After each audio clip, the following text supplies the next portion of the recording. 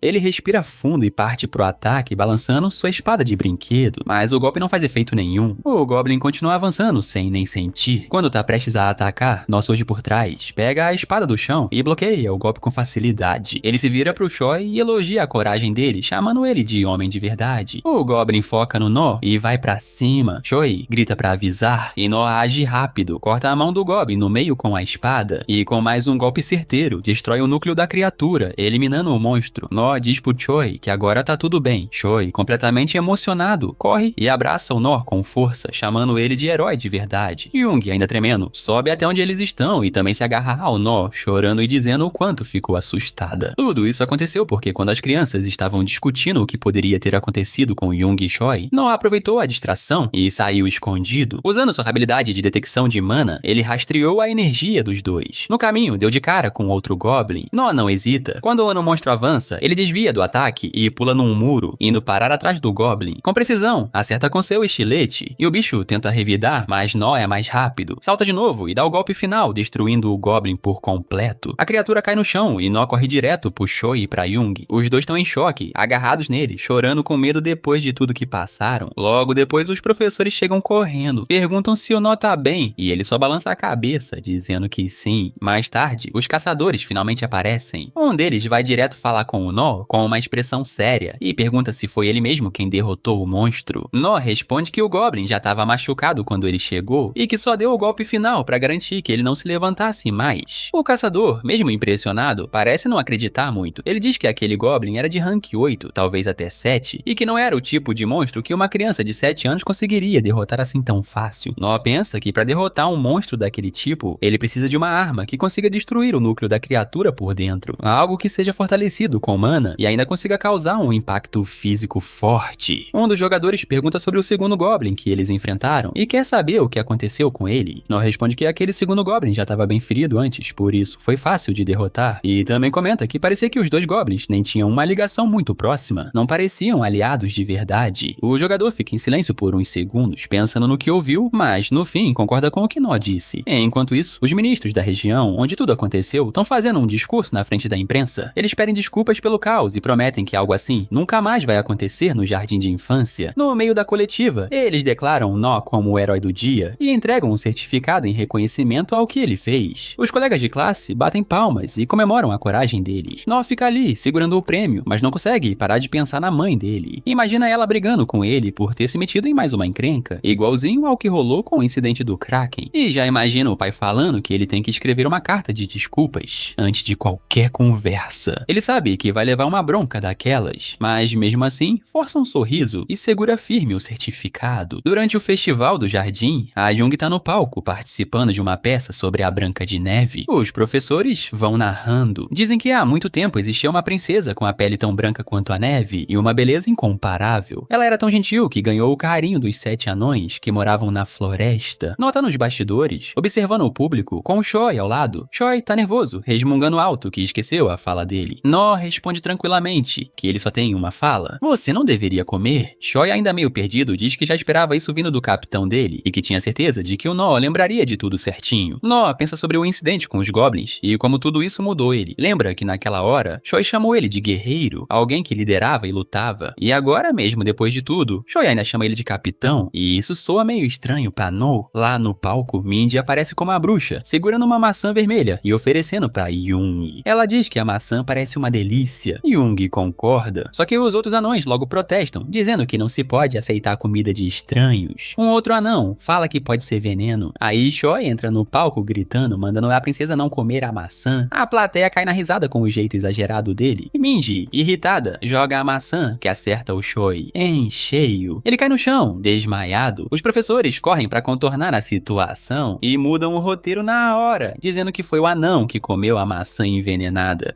A rainha então insiste pra que a princesa também coma. Mindy entende o recado e segue com a cena, empurrando a maçã pra Jung, que morde e desmaia também. Mindy sai correndo do palco e Choi é carregado pra fora. Taeho vira pro No e diz que agora ele é o único em quem pode confiar, pedindo para ele dar o melhor de si. Ué, você assistiu o vídeo até aqui e até agora não se inscreveu no canal? Que isso, mano, você tá vacilando, hein? Bora, meu filho, se inscreve aí pra gente bater 100k de inscrito. Vai me deixar muito felizinho, hein?